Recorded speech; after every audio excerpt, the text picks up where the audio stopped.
Bismillahirrahmanirrahim. Nahmaduhu wa nasta'inuhu wa nastaghfiruh wa na'udzu billahi min syururi anfusina wa min sayyiati a'malina. May yahdihillahu fala mudhillalah wa may yudlil fala hadiyalah. Asyhadu an la ilaha illallah, asyhadu anna Muhammadan abduhu wa rasuluh. Assalamualaikum warahmatullahi wabarakatuh. Salam sejahtera tuan-tuan dan puan-puan yang dirahmati Allah sekalian. Alhamdulillah, pada malam ini kita berkesempatan bersiaran sekali lagi di dalam kempen sempena PRK N23 Cini. Kalau orang panggil Cini dia, kalau orang tempatan dia panggil Ceni. Jadi kita promote PRK N23 Cini. Pada malam ini kita bertuah sangat-sangat kerana kita dapat bersama dengan pengarah operasi PRK N23 Cini, iaitu bosku yang sangat kita sayangi, Datuk Seri Muhammad Najib Tun Razak. Apa khabar bosku? Sihat? Baik, Alhamdulillah. Alhamdulillah. Ini kali kedua kita bersama bosku dalam masa sebulan ni. Jadi banyak informasi yang akan kita kongsikan bersama bosku nanti. Baik. Kalau kita boleh tanya kepada Datuk Seri, apa perasaan Datuk Seri kali ini taskingnya sebagai pengarah operasi N23 Cini? Silakan. Pertamanya ini merupakan pengalaman PRK yang pertama yang melibatkan saya secara langsung. Betul. Kalau PRU dah banyak kali dah. Betul. Tapi PRK kali pertama saya memimpin jentera UMNO dan BN. Oleh itu saya sedarlah dalam PRK ni ada perbezaan dengan PRU. Antaranya apa yang kita lakukan tu lebih diperhatikan. Jadi fokus seluruh negara pada ketika kempen itu berjalan, memangnya tertumpu kepada PRK yang sudah tentu menarik perhatian hampir semua pihak, termasuk pemerhati politik ataupun mereka yang menganggap diri mereka sebagai pemerhati. yang serius dan sebagainya. Jadi tanggungjawab kita tu agak dari segi lebih berat daripada bagi jentera lah. Kalau kita expect jentera lebih berat daripada PRU. Ya. Setakat ini bagaimana persiapan yang telah Datuk Seri susun untuk N23 Cini? Kita dah buat apa yang patut kita lakukan berdasarkan pada manual PRK, dan kita ubah suai sikit ikut pada keadaan setempat. Sebab setiap tempat tu mungkin ada keunikan. Jadi di Ceni ni antara keunikannya termasuk juga bahawa kita mempunyai kampung-kampung orang asli yang agak berjauhan, tetapi dalam satu PDM. Jadi kalau satu PDM tu terpaksa meliputi kawasan yang menjangkau 30 km umpamanya. Jadi tentu sekali keadaan tu memaksa kita melihat pada cawangan tu untuk digerakkan, bukan saja PDM tapi cawangan juga. Ya. Dan semalam kita dah dapat SOP yang dikeluarkan oleh SPR. Ya, kalau kita baca SOP tersebut, nampaknya begitu ketat kali ini SOP untuk dipatuhi, kerana hanya satu bilik gerakan utama dibenarkan. Maksudnya tidak ada pejabat-pejabat PDM, tapi kita sedang klarifikasi macam mana pula PDM tak boleh nak ada pejabat. Jadi itu kita akan follow up. Jadi dengan pergerakan yang agak terhad, dengan kempen yang agak terhad, apa komen Datuk Seri tentang SOP ni? Boleh dikatakan tak ada kempen lah. Betul. Cara bersemuka. Betul. Tak ada. Dan suasana yang meriah yang biasanya kita lihat dalam PRK tak akan wujud. Betul. Mungkin kita perlu mendefinisikan lebih, sebab tiap-tiap PDM sudah ada bilik masing-masing. Betul. Bilik itu memang sedia ada, bukan Betul. bilik baru. Bukan dibina baru. Bukan dibina baru, ada sedia ada. In situ orang kata. Jadi tentu sekali tempat macam tu orang akan berkumpul macam mana pun. Hari-hari dia berkumpul. Jadi nak katakan tak ada kegiatan PDM sama sekali, pada saya tak praktikal sama sekali. Dan kunjung mengunjungi antara satu sama lain ni pun perkara biasa. Sebab rumah mereka ni berdekatan dalam satu kelompok kan. Macam perkampungan Felda memang biasa. Block by block. Block by block, dia melawat jiran lah, tanya khabar lah, ini ni. Perkara biasa. Jadi kalau nak katakan tak boleh pula, tapi dia kata saya melawat jiran saya. Jadi dari segi praktikal tu, macam mana kita nak kata dari segi penguasaan tu. Jadi kalau nak enforce tu macam mana? Betul. Jadi bukanlah maknanya kita nak engkar SOP, tapi maknanya dari sudut practicality tu saya khawatir dia tak mengakira keadaan masyarakat komuniti, kelaziman budaya di situ. Ya. Ceni ini adalah salah satu don di bawah Parlimen Pekan yang begitu sinonim dan sangat rapat dengan Datuk Seri. Dan arwah Datuk Bakar dulu pun begitu rapat dengan Datuk Seri. Mungkin ada kenangan yang Datuk Seri tak boleh lupakan ketika Datuk Seri bersama dengan arwah semasa menjalankan tugas berkhidmat untuk rakyat suatu ketika dulu. Arwah Datuk Seri Bakar memang cukup rapat dengan saya. Dan dia sentiasa memikir tentang hal kebajikan kawasan dia, terutama sekali rancangan Felda lah. Jadi setiap kali saya turun ke Ceni, memang dia bersama-sama dengan saya lah. Dan satu ketika dia timbalan ketua UMNO bahagian Pekan. Jadi banyak perkara-perkara urusan wakil rakyat, urusan bahagian dan orang ramai memanglah saya selalu dulu lah bersama-sama dengan arwah dulu. Baik. Kalau kita tengok di Ceni ini, saya pada tinjauan kami ada sekitar 80% penduduk ataupun pengundi Ceni ini adalah terdiri daripada kawasan Felda. Manakala selebihnya kampung tradisi dan juga kampung-kampung orang asli. Baik, isu yang akan timbul, yang biasa yang akan dimainkan adalah yang berkaitan dengan Felda, ya.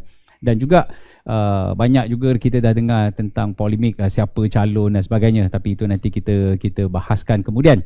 Baik, jadi kalau kita bercerita tentang Felda ni, Datuk Seri, antara perkara yang banyak dah diselesaikan masalah Felda ni ialah geran itu semua dah diselesaikan, Datuk Seri pun dah buat. Tetapi ada suara-suara sinis tentang masalah air yang tak diselesaikan, dan baru ni Datuk Seri dah pun membuat satu program tadahan air di Ceni untuk mengatasi masalah itu. Apa komen Datuk Seri pada tuduhan orang yang mengatakan BN dah 60 tahun jadi kajian masih banyak masalah di Felda? Apa komen Datuk Seri terhadap tuduhan ini?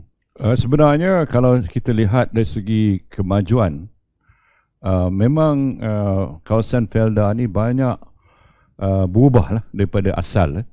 Kalau kita mula daripada segi pada mula-mulanya memang keadaannya berat. Saya sendiri masa tu ahli parlimen. Saya boleh bergambarkan dalam ingatan saya masih segar lagi. Kalau naik kereta tu kalau warna putih balik dia merah. Sebab debu dia berjalan merah kan.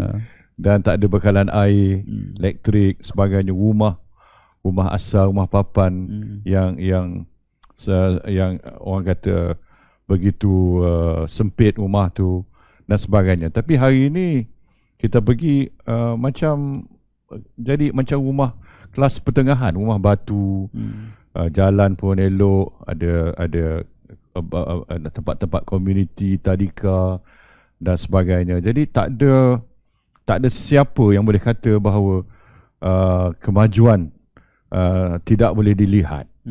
Bukanlah mereka di dalam komuniti Felda ni tak dapat pembelaan, sebaliknya dia jadi macam satu tumpuan. Malah satu ketika dulu Mereka kata waktu saya jadi timbalan Perdana Menteri dan Perdana Menteri, mereka kata Felda ni anak emas saya. Jadi macam-macam bantuan kita bagi. Termasuk bila kita senaraikan FGV dulu, mereka dapat 15,000 wang tunai. Cuba bayangkan 15,000 wang tunai. Dan ada antara program yang dekat di hati saya seperti pinjaman untuk baik pulih rumah, membesarkan rumah sebanyak 40,000 tanpa faedah. Mana ada lebih baik daripada pinjaman kerajaan. Kita beri. Dan kita ada program untuk generasi kedua dan sebagainya. Projek sentuhan kasih untuk sampingan projek ekonomi kan. Kita tanam rock melon dan sebagainya. Jadi banyak perkara-perkara yang kita lakukan. Cuma dalam tempoh kerajaan PH dulu, mereka tak ambil peduli. Satu, dia janji. Inilah antara watak seperti Mazlan Aliman. Hari ini tak berani nak tunjuk muka dia. Sebab dia buat janji-janji palsu. Kononnya nak hapuskan hutang Felda dan sebagainya. Jadi ini semua menyebabkan sebahagian daripada orang muda dulu mengalih sokongan daripada kita pada PH. Tapi sekarang ni mood dan sentimen sekarang ni mereka dah faham bahawa cuma BN saja sebenarnya pembela yang sejati kepada mereka. Jadi mudah-mudahan kalau kita lihat dalam soal air tadi, Azizan sebut tentang soal air, saya nak beritahu seperti mana disebutkan tadi, saya baru 2-3 hari lalu saya melawat projek tu bersama-sama dengan Yang Mohd Menteri Besar dan Sri Idris, dan saya dapati bahawa projek tu saya telah lulus waktu saya jadi Perdana Menteri. Dia dilambatkan oleh kerajaan PH. Tapi sekarang ni dapat dilaksanakan dan akan siap dalam tempoh lebih kurang setahun. Dan bila kita bincang bersama-sama dengan MB dengan pengurusi Felda, kita dapati bahawa kapasiti projek tadahan air ni hanya boleh menjangkau tempoh 11 hari saja. 11 hari, maknanya kalau kemarau sepanjang 11 hari boleh ditampung. Kalau lebih daripada 11 hari habis. Jadi tak ada kurang punca bekalan air. Jadi bila saya dapati bahawa pukul rata musim kemarau tu 20 hari, 20-22 hari. Jadi saya kata kenapa pula 11 hari saja. Jadi baiklah 11, saya tulis pada papan tu 11 kali 2 maknanya 22.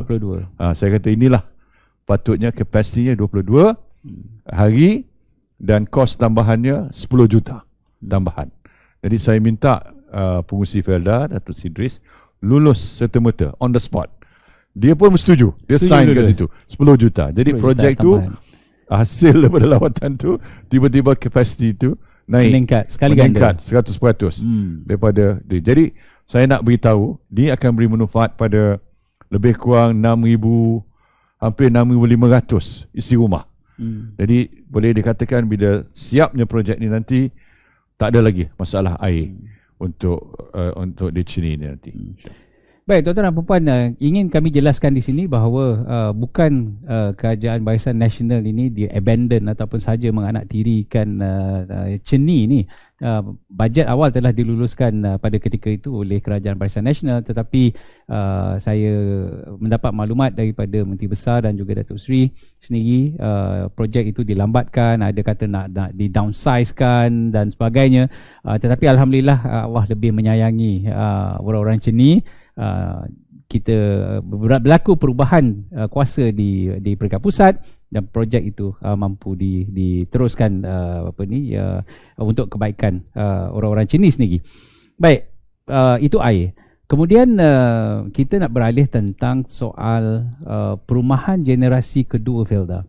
Yang ini pun kita dah mula dengar ada orang nak bawa isu ini. Jadi sebelum dia menjadikan ini sebagai polemik, baik kita tanya kepada Datuk Seri sendiri kerana mereka kata janji banyak sangat tentang projek generasi kedua Felda, tapi tak banyak yang menjadi. Jadi apa komen Datuk Seri terhadap tuduhan ini? Kita dah sebenarnya dah mula ke projek ni Tapi ada satu projek tu di mana permasalahan dari segi pemborong, kontraktor berlaku. Dan projek tu tergendala. Jadi projek ni lah saya telah beritahu pada Datuk Seri Idris supaya disambung balik seberapa segera yang boleh. Itu pun dia dah setuju. Felda akan ambil tindakan. Sebab bila projek ni menghadapi masalah, kebetulan waktu tu kerajaan PH ambil alih dan mereka tak melakukan sesuatu untuk memulihkan projek ini. Jadi 22 bulan mereka memegang tampuk kerajaan, mereka tak buat apa-apa. Jadi sekarang ni kita dah ambil alih bersama-sama dalam kerajaan PN ni. Kita insyaAllah akan sambung projek ini. Dan satu lagi yang agak unik untuk rancangan Felda ni, generasi kedua, adalah projek di mana kita akan serah kepada mereka lot-lot rumah. Kita akan racik-racikkan rumah tu, tanah tu, dan setiap peserta akan dapat lot rumah dan buat rumah masing-masing ikut kemampuan masing-masing. Jadi kerajaan sediakan lot tanah saja. Betul. Lot tanah, buatlah rumah masing-masing ikut kemampuan masing-masing, ikut cita rasa masing-masing.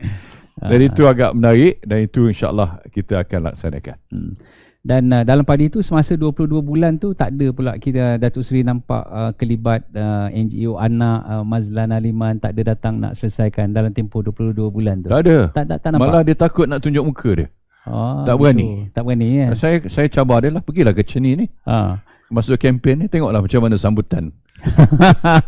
Jadi kalau berjanji tu hati-hatilah pada mereka yang suka sangat nak menghasut rakyat, kerana Allah tu lebih adil. Kerana itulah jangan dimain-mainkan doa orang yang teraniaya. Ini pesan orang tua lah. Okay. Baik, berdasarkan keadaan semasa Datuk Seri di Ceni ni dengan COVID-19, dengan SOP yang ketat, dengan kempen yang terhad dan sebagainya, dan PKR, itu kerusi PKR dan Pakatan Harapan telah umum tidak akan bertanding. Tapi kita ada dengar desas-desus calon-calon bebas kemungkinan bertanding. Jadi pada pandangan Datuk Seri dengan the likelihood kemenangan calon bebas, kemungkinan dia nak menang atau tidak calon bebas ni, pada pendapat Datuk Seri, apakah mereka harus meneruskan niat untuk bertanding ataupun demi menyelamatkan nyawa rakyat daripada COVID ni, baik selesaikan saja semasa hari penamaan calon? Pendapat Datuk Seri. Soalan nakal sikit. Ya, apapun kita terima. Daripada satu sudut, maknanya kalau kita berjiwa besar lah, kalau semua rakyat Malaysia berjiwa besar, ini PRK. PRK maknanya menang kalah pun kerajaan takkan berubah. Jadi dia punya stake tak dah begitu tinggi dari sudut dari aspek kerajaan kan. Cuma kita hadapi PRK di mana sesiapa pun yang memenuhi syarat-syarat boleh bertanding. Kita mengamalkan demokrasi. Meraihkan demokrasi. Satu aspek tu baik lah maknanya. Tapi ada juga pihak yang kata kalau dalam suasana COVID ni, ini suasana yang orang kata yang amat luar biasa. Jadi kita patut berjiwa besar dan kita terimalah. Tak nak meletakkan sesiapa pun dalam keadaan risiko yang tak sepatutnya. Baiklah tu sahabat bertanding. Itu agaknya kuat juga sentimen tu. Betul. Tapi di bawah ni jentera kita ni semua banyak suka bertanding. Sebab dia seronok, dia meriah tempat tu kan, orang datang, jumpa kawan lama. Orang lama tak jumpa. Mungkin anak-anak mereka yang 3 bulan tak balik kena COVID tu akan balik. Itulah, itu meriah jadi meriah. Sini ni. Jadi kepada calon-calon bebas yang berhasrat untuk bertanding pada 20 hari bulan penamaan calon nanti, kita menyeru fikir-fikirlah, timbang-timbanglah elok-elok mana yang lebih baik. Kita takut ada kluster baru pula nanti timbul. Kerana ramai jentera yang akan datang daripada luar ni ke Ceni. Baik, kalau kita lihat di belakang ni, Datuk Seri, Tasik Ceni di belakang kita ni. Tasik Ceni ni kegemaran hotspot pemancing-pemancing Toman. Tapi hari ni ramai yang komplain dengan kualiti air yang katanya disebabkan oleh pelombongan bijih, merosakkan sedikit kualiti air, dan pembiakan Toman di Tasik Ceni pun semakin berkurangan. Jadi ada yang minta, kalau bolehlah Datuk Seri minta kepada kerajaan negeri dan pusat untuk melakukan usaha pemuliharaan. Apa komen Datuk Seri tentang masalah yang dibangkitkan ini? Memang kita dah sedar lama. Tasik Ceni hari ini tidak macam dulu. Sebab itulah waktu saya menjadi Perdana Menteri, saya meluluskan penubuhan sebuah R&D facility, kemudahan R&D oleh UKM di situ. Jadi ada satu makmal di situ. Tujuannya lah untuk melaksanakan program secara berterusan untuk baik pulih Tasik Ceni, kembali pada sedia kala. Jadi projek ni ongoing ya. Dan sekiranya dia siap nanti, insya-Allah Tasik Ceni boleh jadi satu tasik yang syarat dengan ikan toman dan sebagainya. Ini berita baik kepada pemancing-pemancing. Mudah-mudahan usaha pemuliharaan ini akan mencapai tujuan dan maksudnya, dan kita boleh kembali memancing semula, mencabar mama toman. Dia ada istilah mama toman ni. Jadi tunggulah, insya-Allah nanti kita akan tengok lebih lanjut perkembangan stesen yang dikendalikan oleh Universiti Kebangsaan Malaysia di sana. Baik, itu hal Cini. Kita beralih sedikit kepada hal ehwal politik semasa, Datuk Seri. Ya. Seperti mana yang diketahui umum, seminggu dua ni digegarkan dengan macam-macam telahan oleh kerana politik ini dinamik. Ada yang mengaku dah ada 129 kursi minggu ni, ada yang kata minggu ni pun nak menghadap Yang di-Pertuan Agong dan sebagainya. Jadi seolah-olah ada missing link di sini, kerana rakyat dengan bantuan dan pakej prihatin penjana yang diumumkan oleh Yang Amat Berhormat Perdana Menteri baru-baru ini, mereka mengharapkan ada sinar baru supaya kita cepat bangkit dari segi ekonominya. Tapi dalam satu sisi yang lain, ada faktor penarik yang membuatkan ada rakyat pun gusar. Apakah nak berhadapan dengan situasi hujung bulan Februari yang begitu mendebarkan? Sekali lagi, pada pendapat Datuk Seri lah, dengan keadaan komposisi ahli parlimen yang ada pada hari ini, apa jalan yang terbaik untuk mengekalkan kestabilan Perikatan Nasional ini? Untuk mengekalkan kestabilan kerajaan yang ada hari ini, kita dalam tempoh masa antara PRK ni atau PRU, orang putih kata it's a game of numbers. Jadi sebab tu tumpuan diberikan untuk menentukan setiap ahli parlimen tu siapa dia akan sokong. Jadi, dan ada juga usaha nak pujuk-memujuk, rayu-merayu dan sebagainya lah, untuk dapatkan bilangan yang lebih tinggi. Saya percaya kerajaan PN ni ada majoriti sekarang. Kalau PH ada majoriti, saya percaya pagi besok dia ada bergerak ke Istana Negara. Jadi bila dah tak ada, dia main cyber lah. Dia kata 129 lah, macam-macam angka disebut-sebut. Tapi saya yakin lah, kalau dia dah cukup bilangan tu melepasi 111, tentu sekali mereka akan tunggu di depan pintu Istana Negara. Kalau tak ada Tuanku Agong tak berkenan pun, dia akan tunggu depan gate sana. Tapi sebab tak ada, maknanya dia tak ada majoriti. Itu. Tapi kalau kerajaan kita nipis sangat majoriti, sukar nak tabir negara kita. Terutama sekali bila dah bentang bajet, setiap bajet tu perlu dibahas. Lepas bahas, kena lulus peringkat policy dasar. Lepas tu committee stage, jawatan kuasa, kena undi lagi. Setiap kementerian tu kena undi dua kali. Jadi maknanya dalam satu bajet belanjawan, barangkali dalam 60 kali kena undi. Maknanya setiap ahli parlimen tu tak boleh pergi ke mana lah. Menteri pun tak boleh pergi keluar. Kalau menteri luar pun nak pergi melawat luar negeri pun tak boleh masa tu, sebab tak cukup tak cukup bilangan. Jadi dari segi pentadbiran kerajaan tu boleh tapi kesukaran akan berlaku. Sebab kita banyak peranan peringkat antarabangsa juga, conference dan sebagainya kan. ASEAN ada, kita terlibat dalam APEC, dan sebagainya lah. Banyak program platform antarabangsa yang terpaksa kita hadir. Sebab itulah tidak ada jalan melainkan mandat yang lebih kuat diberikan, lebih besar diberikan. Itu cuma boleh berlaku kalau ada PRU yang akan datang. Ini soalan nakal juga ni, Datuk Seri.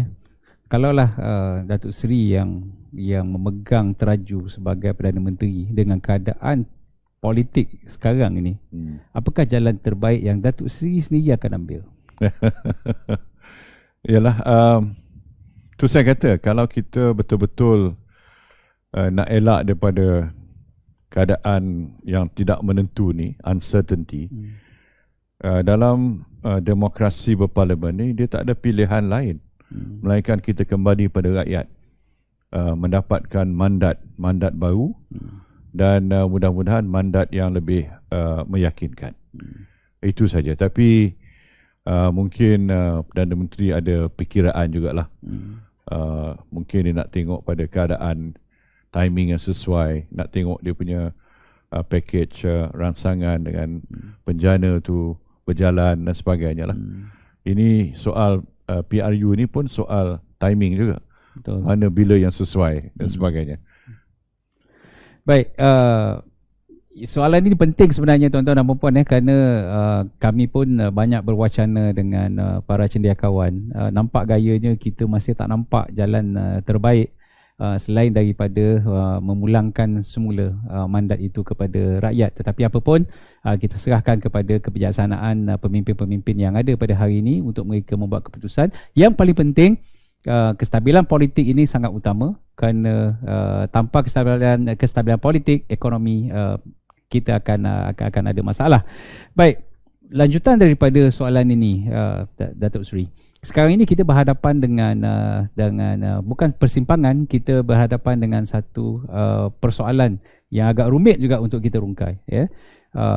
Kalau kita lihat dari sudut rakyat, mereka sangat meyakini tentang muafakat nasional ni. Kalau kita tengok branding muafakat nasional ni sangat kukuh. Tapi dalam masa yang sama, acceptance level kepada Tan Sri Muhyiddin sebagai Perdana Menteri itu juga tinggi. Jadi kalau kita tinjau dari satu sisi, kajian dibuat pula kepada acceptance level bersatu, kita nampak agak rendah kerana perpecahan yang berlaku. Jadi pada pendapat Datuk Seri sebagai orang yang pernah mentadbir negara ini, apakah formasi yang terbaik yang mungkin boleh dipertimbangkan untuk muafakat nasional ataupun Perikatan Nasional ini memasuki pilihan raya? Saya lihat daripada aspek bahawa kita ni pada asasnya, fundamentally kita ni party system. Kita bukan macam presidential system. Kalau presidential system, individu yang popular lah yang dapat mandat menjadi presiden, dan dia akan tubuh kerajaan yang dipilih sesiapa pun jadi anggota kabinet dia, macam di Indonesia macam tu, di Amerika dan sebagainya. Tapi kita ni party system, ya. Jadi bila party system tu bukan saja ketua parti, tapi parti kita ni nak juga di popular di kalangan rakyat, ya. Sebab akhirnya parti mana yang dapat kursi yang terbanyak, kalau ikut pada tradisi, dialah yang Tuan Agong akan memberi peluang untuk menubuh kerajaan. Betul. Ya? Satu. Tapi keadaan kita ni sementara ni luar biasa sikit. Walaupun UMNO merupakan parti yang terbesar dengan kursi, tapi kita tak pegang jawatan sebagai Perdana Menteri. Ini pun boleh berlaku dalam keadaan yang luar biasa. Maknanya dengan ada persefahaman, political understanding, kita boleh tubuh satu kerajaan di mana walaupun meskipun UMNO kursi terbanyak, tapi dalam hal ni bersatu jadi Perdana Menteri. Apapun dalam pilihan raya akan datang, yang kita di bawah ni cukup yakin dengan muafakat nasional. Cukup yakin, dan mereka dah nampak bahawa inilah platform yang paling tepat sekali. Walaupun bagaimanapun ada juga pandangan bahawa muafakat nasional ni perlu ambil kira jugalah PN macam mana kita boleh masukkan bersama dengan PN. Ini yang belum kita putuskan secara muktamad lagi. Masih dalam perbincangan. Sebab yang kita janji sekarang ni ialah cuma coalition antara MP saja. Bukan antara parti. Antara parti. Ya. Jadi tuan-tuan dan puan-puan, ini penjelasan ini penting ya, kerana untuk menyejukkan suasana yang ada di bawah sana, kerana kalau kita lihat sehari dua ini banyak pihak membuat berbalas-balas kenyataan tentang siapa yang perlu berkorban, siapa yang perlu dikorbankan. Jadi pada saya sebaiknya pada ketika ini kita serahkan kebijaksanaan kepada pimpinan parti, biar mereka membincangkan, biar mereka berunding, cari jalan yang terbaik, dan kita tunggu hasilnya kelak. Itu yang saya rasa yang terbaik. Kemudian timbul cerita-cerita tentang dakwaan bahawa Perikatan Nasional ini sebuah kerajaan yang tidak ada manifesto dan memfaraidkan ataupun mengagih-agihkan jawatan GLC kepada ahli-ahli politik yang dianggap sebagai rasuah kepada ahli-ahli parlimen untuk kekal bersama. Jadi tuduhan-tuduhan ini agak mengusik emosi kita. Pada pandangan Datuk Seri, bagaimana kita nak mendepani tuduhan-tuduhan seperti ini? Ya, kita mesti terima hakikat bahawa kerajaan PN ini wujud kerana PH jatuh. Bukan ada apa-apa lain, sebab Perdana Menteri Dr. Mahathir sendiri letak jawatan. Bila dia letak jawatan, kerajaan PH pun gugur. Jadi sekarang, bila dalam keadaan macam itu, timbul satu keperluan untuk mendirikan sebuah kerajaan. Yang Tuan Agong ada dua pilihan masa itu. Sama ada nak isytihar parlimen bubar, ataupun dia boleh pilih yang orang lain untuk diberi peluang menjadi Perdana Menteri. Yang Tuan Agong pilih jalan kedua. Jadi kita kena hormatlah bahawa dia telah melalui proses mengikut perlembagaan. Betul. Sebab Yang Tuan Agong ada budi bicara dan Yang Tuan Agong telah membuat keputusan. Jadi sebab itulah nak kata bahawa kerajaan ni kerajaan pintu belakang ke tebuk atap ke apa tu tak betul. Jadi sebab dia mengikut proses perlembagaan, ya. Cuma dia tidak betul lah, mana satu aspek dia tak dipilih oleh rakyat secara langsung. Rakyat pilih lain, tapi kerajaan tu gagal, jatuh. Kita perlu wujudkan satu kerajaan untuk mengganti kerajaan yang telah orang kata telah gagal. Bukan saja dia jatuh sebab dia gagal, asasnya dia gagal kan. Jadi sebab itulah kita dah ada kerajaan hari ini. Dan macam mana pun debat ini, polemik ini tak akan berakhir. Dia akan, selagi tak ada PRU, kita akan dengar bunyinya. Orang kata rumah dah siap tapi pahat bunyi. Inilah akibatnya. Dan kalau nak selesai secara tuntas, akhirnya kita serahkan kepada rakyat untuk menentukan. Ya. Baik. Dan ada juga suara-suara nakal yang mendakwa bahawa oleh kerana Perikatan Nasional ini majoritinya sedikit, sudah barang pasti pemimpin-pemimpin yang sedang berhadapan dengan kes-kes mahkamah ini akan dibebaskan. Jadi mereka mendahului mahkamah ni. Kalau zaman PH dulu sedang bicara pun dia boleh hantar representasi, tetapi pendirian Datuk Seri, pendirian Presiden Parti UMNO, Datuk Ahmad Zahid Hamidi, selesaikan dulu masalah ini di mahkamah. Komen Datuk Seri tentang perkara ini. Ini satu dakwaan yang nakal sebenarnya. Sebab dia punya implikasi ni maknanya seolah-olah judiciary ni terdedah pada campur tangan politik. Ini satu dakwaan yang serius sebenarnya. Saya percaya kerajaan yang ada hari ini dia tidak mengamalkan kaedah ini.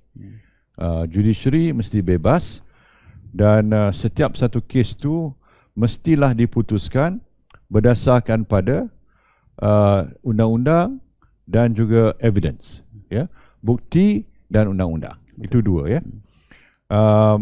Kalau kerajaan PH dulu lagi dahsyat sebenarnya. Sampai pada penyokong dia semua dia tarik balik kes. Betul. Saya dah masuk dalam saya punya posting. Apa-apa kes yang dia telah gugurkan. Misalnya kes Lim Guan Eng, kes Banglo, kan. Dah panggil lebih kurang 30 saksi. Tiba-tiba bila dia menang, kes tu digugurkan. Jadi apa ni? Kan? Kita ni UMNO ni belum ada kes yang digugurkan dah. Dia dah bunyi macam-macam dah. Tapi dalam kes waktu 22 bulan kerajaan PH, ya, Dr. Mahathir cakap pasal rule of law. Betul. Tapi bila sampai pada penyokong dia tak apa. Boleh bebaskan, boleh tarik balik kes, boleh gugur pendakwaan, tak apa. Tetap bisa. Kes UMNO dia mengata macam-macam pula. Jadi saya nampak dia berat sebelah lah. Dia punya judgement ataupun dia punya kata-kata dia memang berat sebelah. Nak mengenakan pada UMNO seolah UMNO ni teruk sangat. Padahal UMNO lah parti yang begitu besarnya jasa dan budi kepada negara kita. Dan kalau kita lihat perkembangan dan tuntutan mereka ini seolah-olah boleh kita simpulkan mereka ini memang suka mencampuri urusan judiciary. Bagaimana komen Datuk Seri? Yalah, itu juga pandangan orang sebab seolah apa yang dia tuduh tu berangkali lah berlaku waktu pentadbiran PH. Kalau tidak, takkanlah peguam negara boleh mengaku dia pelantikan politik. Tak pernah dalam sejarah seorang peguam negara mengaku dia pelantikan PH. Dan dia letak jawatan sebab dia tak dapat memenuhi harapan kerajaan PH. Tapi sebaliknya bila dia gugur penyokong-penyokong dia satu demi satu, itu tak apa. Itu the rule of law. Jadi tapi bila sampai pada UMNO, belum ada apa-apa keputusan, seolah-olah kononnya lah kita ni semua akan dibebaskan. Dan pendedahan yang dibuat oleh Tan Sri Apandi Ali baru-baru ini tentang penglibatan seorang bekas hakim kanan Mahkamah Persekutuan yang hari ini juga sebagai pendakwa raya, timbalan pendakwa raya dalam beberapa kes. Ini amat mengejutkan kita kerana ini seolah-olah ada satu pakatan untuk mengenakan seseorang ni. Komen Datuk Seri. Ya betul, jelaslah. Maknanya dia sebab bila Tan Sri Apandi Ali buat pendedahan itu, bila dia tanya orang yang berkenaan, dia kata dia jawab dia no comment. Dan Dr. Mahathir pun kata tak bunyi apa-apa. Jadi maknanya dari segi pandangan rakyat anggap tu betul lah pendakwaan itu. Pendedahan itu betul. Jadi bila pendedahan itu betul, timbul pula persoalan sama ada orang macam ke tidak jadi pendakwa raya. Sebab pendakwa raya ni mesti datang daripada badan institusi yang bebas. Jadi kalau kita dah ada orang kata dah berat sebelah bias, lepas tu kita jadi pendakwa raya, di mana hak seorang tu nak dapatkan sebutkan fair trial, ya. Betul. Tak ada lah. Jadi banyak persoalan yang timbul. Kalau di negara UK ke di Amerika, hari esok dia dah letak jawatan dah. Maknanya dia punya credibility sebagai seorang pendakwa raya dah rosak. Jadi kalau dia sepatutnya dia dah terima hakikat pendedahan ni, kalau dia tak boleh jawab, tak boleh nafikan, the honourable way is to resign. Orang kata kan. Lagipun katanya dia ambil assignment itu secara pro bono, kan, tak ambil apa-apa dan sebagainya. Itu dia kata. Dia kata orang pun tahu cerita sebenarnya. Baik, tuan-tuan dan puan, bukan itu saja. Laporan polis pun dah banyak dibuat terhadap individu ini. Saya tengok ramai hari ni, semalam ramai dah orang buat laporan polis terhadap individu ini. Minta polis siasat lah, dan minta peguam negara juga yang ada sekarang ini juga untuk menyiasat kesahihan dakwaan ini supaya kita semua tahu apa cerita sebenar. Baik Datuk Seri, netizen ramai yang berbunyi di luar sana. Dulu semasa kita jadi pembangkang, kita banyak mendesak ditubuhkan Suruhanjaya Diraja untuk menyiasat kes-kes berprofil tinggi seperti kes arwah Adib. Ya.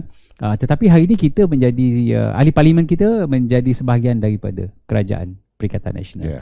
Tetapi isu ini sudah tak terkedengaran lagi. Jadi netizen di luar bertanya, di mana prioriti perjuangan kita hari ini? Apakah kes ini patut kita senyapkan biar dia berlalu begitu saja, ataupun tuntutan untuk ditubuhkan Suruhanjaya Diraja? Bukan saja kes Adib, kes tabung haji, penjualan aset, sabotaj ekonomi oleh Lim Guan Eng dan Tun Mahathir. Jadi banyak memorandum telah dihantar dan sebagainya. Komen Datuk Seri, apa yang sepatutnya kita lakukan? Ya, itu nampak saranan tu boleh dikatakan kuat juga kita dengar lah suara-suara supaya diwujudkan RCI dalam kes Allahyarham Adib, yang mana yang mereka tak puas di penjualan aset-aset, tuduhan mereka yang melulu, yang tak berasas, kononnya ada penyelewengan dalam Felda, dalam tabung haji dan sebagainya, dalam urusan GST sebagainya. Saya terima sebagai satu yang wajar dilakukan. Kalau tidak, kita takkan tahu kebenaran sebab kesahihan. Kita takkan tahu. Jadi kalau ada Suruhanjaya bebas yang ditubuhkan atas nama Yani Putanago, maka kita akan dapat tahulah apa yang kebenaran, kesahihan. Sebab tuduhan-tuduhan mereka tu tuduhan sama ada tuduhan berasas ataupun tuduhan yang merupakan fitnah sebagai bertujuan politik semata-mata. Inilah rakyat rasa tak puas hati. Ya. Jadi kita mintalah kepada menteri yang menjaga undang-undang ni, kawan kita juga ni, Datuk Taki, tolong tengok-tengokkanlah bab RCI ni, kerana kita akan meningkatkan tekanan-tekanan kita. Kalau kita tengok hantar memorandum pun tak nak selesai, kita akan fikirkan cara lain, kerana dalam satu sisi kita sebahagian daripada kerajaan, dalam satu sisi kita sebagai parti politik yang menyuarakan hak rakyat. Jadi kita minta kepada kerajaan untuk mengambil serius tuntutan ini, kerana kita hanya nak mencari kebenaran. Kalau betul, katakan betul. Kalau tidak, ini Suruhanjaya siasatan, bukannya nak dakwa siapa-siapa. Okey. Baik, dalam keadaan saya nak wrap up ni Datuk Seri, harapan Datuk Seri lah kepada kerajaan dan rakyat Malaysia semua ini, apa yang patut kita lakukan selepas pasca COVID ini. Kita dah mula di tahap pemulihan dan sebagainya. Apa yang patut kita semua fokus, apa yang patut kita semua lakukan untuk kita keluar segera daripada musibah ini? Kita kena tumpu kepada pemulihan COVID sepenuhnya. Yang kita bimbang ada kluster baru. Saya dengar khabar macam di Beijing dah berlaku dah, ada kluster baru. Jadi kita menggerunkan lah kalau ada kluster. Mudah-mudahan tak ada lah. Tapi kalau kita tak mengamalkan apa yang panduan-panduan ni, seperti social distancing, basuh tangan, dan juga memakai face mask dan sebagainya, kita jangan cepat sangat balik pada yang sebut sekarang ni the new norms kan. The new norms. The new norms tu kita kena amalkan, sehingga kan ada vaksin ya. Baru kita rasa yakin, sebab COVID ni dia tak mengenali sempadan. Kan? Kalau kita dah selesai Malaysia, katalah negara jiran kita tak selesai, tiba-tiba daripada sana ada pula kluster baru. Jadi kita boleh mengakibatkan satu keadaan yang boleh kembalilah mengancam keselamatan kita.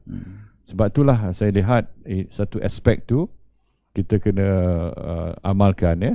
Teruskan SOP yang sewajarnya. Yang kedua, kegiatan yang biasa ni kita cuba pulihkan ekonomi kita lah. Sebab kalau kita terlalu lama sangat tak menguruskan kilang kita, perniagaan kita dan sebagainya, ekonomi kita akan mengudum. Dan ini akan mengakibatkan rakyat akan kehilangan kerja, pendapatan dan sebagainya. Baik Datuk Seri, soalan yang terakhir, sekiranya ada pertandingan di N23 Ceni, sekiranya ada pertandingan, kita harap tak ada pertandingan, tak nak ada kluster import ke Ceni daripada orang luar. Sekiranya ada pertandingan, apa harapan Datuk Seri kepada pengundi-pengundi yang sekitar 20,000 lebih di N23 Ceni? Saya berharap bahawa pengundi Ceni ini akan beri kemenangan yang lebih besar pada calon kita, calon BN. Sebab kita ada muafakat nasional. Jadi kalau kita cantumkan undi UMNO dan PAS dulu, kita sudah pun lebih kurang 94%. Betul. PKR dapat 6% saja dulu, 5-6% sekitar tu. Jadi itulah berdasarkan pada PRU yang ke-14 dan semestinya kita harapkan lebih tinggilah majoriti. Majoriti 4,622 dulu. Kita harap lebih tinggi daripada itu. Itu dari segi harapan aspirasi kita lah. Yang kedua, saya harap bahawa sebab ada lebih kurang 8,500 pengundi orang Ceni di luar Ceni. Mereka ni saya harap akan balik mengundi. Sebab ini merupakan satu blok yang besar. Betul. Lebih kurang 42% dari segi keseluruhannya. Jadi kalau mereka balik, kita akan dapat insya-Allah kita dapat majoriti yang lebih. Dan sebab tu kita berdepan dengan bebas, lawan dengan bebas. Kalau sekiranya ada pertandingan bebas. Kalau kita undi bebas ni, dia bebas je lah. Dia tak boleh buat apa-apa untuk kita. Jadi dia dapat lawan percuma je. Jadi itu sebab kalau rakyat nak masa depan yang lebih baik dan kita boleh bela mereka, boleh tolong mereka sebagainya, nampaknya mereka kena sokonglah kita. Kita harap begitulah dalam pemikiran pengundi, insyaAllah. Okey tuan-tuan dan puan-puan, itulah tadi sebuah sedikit soalan yang kita dapat tanyakan kepada Datuk Seri Muhammad Najib Tun Razak, bosku kita yang kita sanjungi. Mudah-mudahan ini Parlimen Pekan ni, jangan bagi malu bosku dekat Pekan. So make sure keluar beramai-ramai sekiranya ada pertandingan, keluar beramai-ramai di N23 Ceni. Kita tunjukkan sokongan yang tidak berbelah bagi, kerana ini adalah suatu suara yang solid yang kita nak tunjukkan. InsyaAllah mudah-mudahan negara kita akan terus kekal makmur, kekal sejahtera, dan insyaAllah kita akan menjadi lebih baik daripada semalam. Sekian, wabillahi taufik wal hidayah. Assalamualaikum warahmatullahi wabarakatuh dan salam sejahtera. Terima kasih Datuk Seri. Baik, terima kasih. Perjalanan ini terasa sangat menyedihkan. Sayang engkau tak duduk di sampingku kawan. Banyak cerita yang mestinya kau saksikan di tanah kering bebatuan. Oh, oh, oh, oh, oh. Tubuhku terguncang dihempas batu jalanan. Hati tergetar menampak kering rerumputan. Perjalanan ini pun seperti jadi saksi. Gembala kecil menangis sedih. Oh, kawan coba dengar apa jawabnya ketika tanya mengapa bapak ibunya telah lama mati, ditelan bencana tanah ini. Sesampainya di laut, ku kabarkan semuanya kepada karang, kepada ombak, kepada matahari.